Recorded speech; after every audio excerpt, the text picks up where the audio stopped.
नमस्कार। आज हम एक ऐसे विषय की गहराइयों में उतर रहे हैं जो हम सबसे जुड़ा है, भारत की जनसंख्या।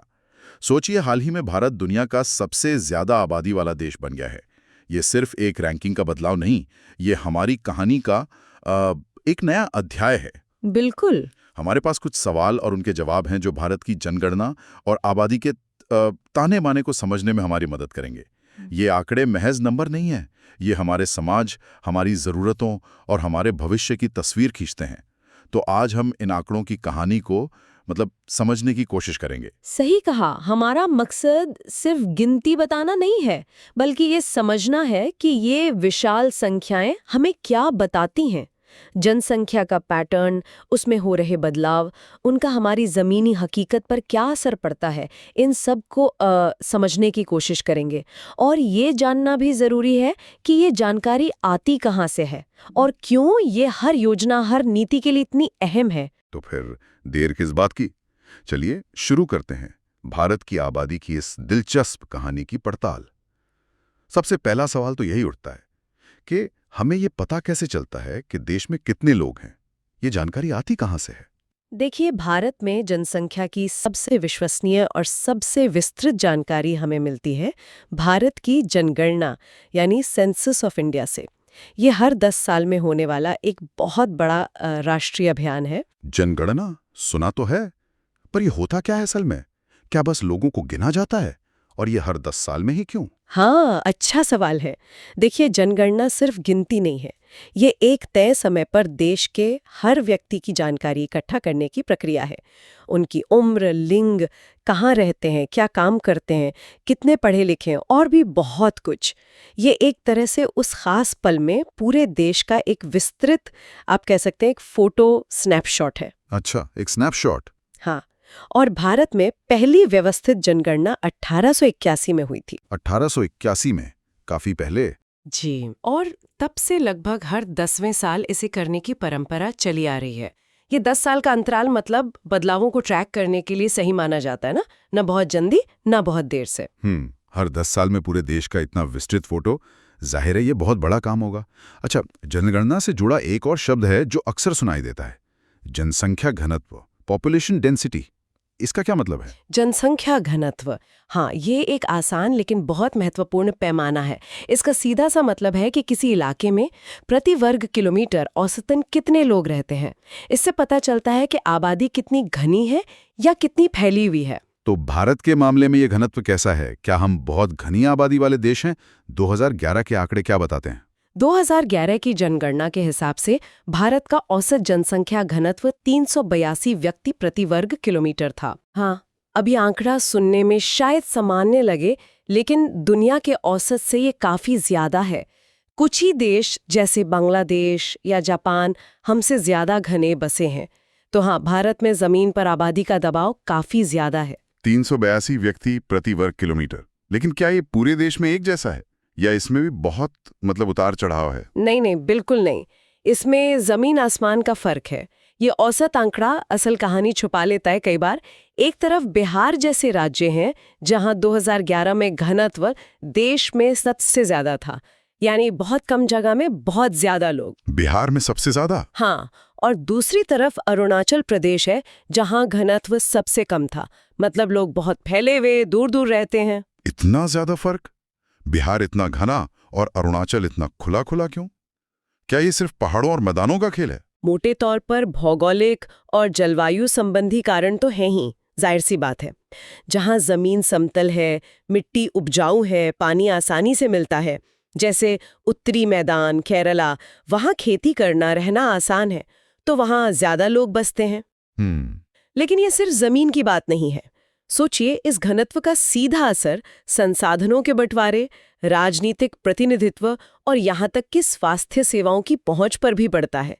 बिहार जैसे घने राज्य में किसी योजना को लागू करना या किसी संकट से निपटना अरुणाचल की तुलना में बिल्कुल अलग चुनौती पेश करता है। हाँ, ये बात तो सोचने वाली है कि घनत्व सिर्फ एक नंबर नहीं बल्कि जमीनी हकीकत और चुनौतियों को भी दिखाता है। खैर, ये तो हुई घनत्व की बात। अब आते हैं कुल संख्या पर।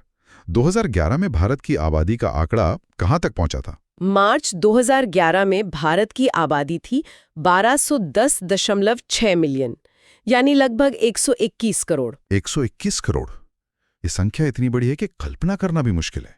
दुनिया के लिहाज से ये कितना बड़ा हिस्सा था उस समय? उस समय ये दुनिया की कुल आबादी का 17.5% से भी ज्यादा था। 17.5%? हाँ, यानी दुनिया का हर छठा इंसान भारतीय था मोटे तौर पर।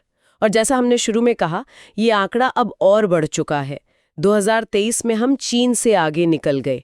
दुनिया के सबसे ज्यादा आबादी वाले देश होने के अपने मायने हैं, वैश्विक मंच पर भी और देश के अंदर भी। बिल्कुल।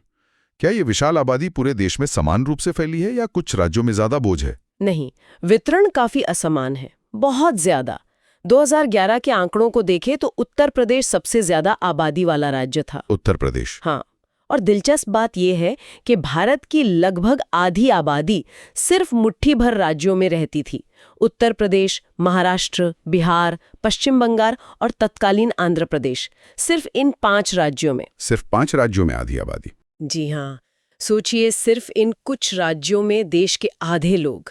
इसका मतलब है कि राष्ट्रीय नीतियों और संसाधनों का एक बड़ा हिस्सा स्वाभाविक रूप से इन्हीं क्षेत्रों की ओर जाता है, जिससे कभी-कभी क्षेत्रीय असंतुलन की चिंताएं भी उभरती हैं। हाँ, ये तो है। आधी आबादी बस कुछ राज्यों में, और वहीं सिक्किम जैसे राज्य भी हैं जहां 2011 में मुश्किल से 6 लाख लोग थे। ये विषमता वाकई जबरदस्त है। चलिए बात करते हैं जनसंख्या वृद्धि की। ये कैसे घट बढ़ रही है? इसे कैसे मापा जाता है? देखिए, जनसंख्या वृद्धि को समझने के 2 मुख्य तरीके हैं।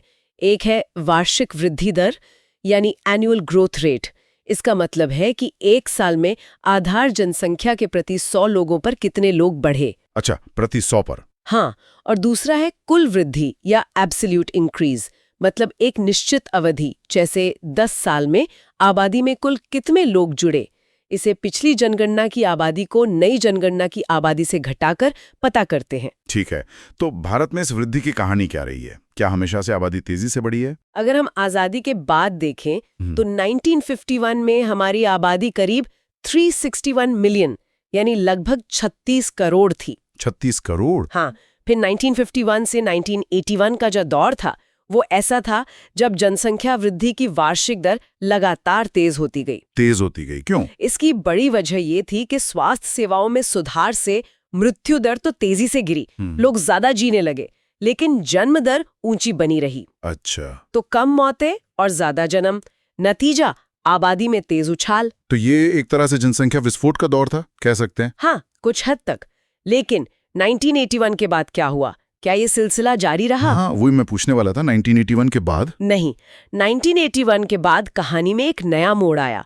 इस दौर में जन्म दर में भी गिरावट आनी शुरू हुई, धीरे धीरे पर लगातार। जन्म दर भी गिरने लगी? हाँ, परिवार नियोजन कार्यक्रम का असर, बढ़ती शिक्षा, खासकर महिलाओं की शिक्षा और बदलती सामाजिक सोच, इन सब ने असर दिखाना शुरू किया। जन्म दर गिरने से जनसंख्या वृद्धि की रफ्तार धीमी होने लगी। अच्छा, और ये धीमी होती वृद्धि दर एक सकारात्मक संकेत है जो दिखाता है कि विकास और जागरूकता का असर हो रहा है। लेकिन अगर वृद्धि दर धीमी हो रही है तो भी क्या अब आबादी उतनी नहीं बढ़ रही, या? हाँ, यहीं पर एक पेंच है।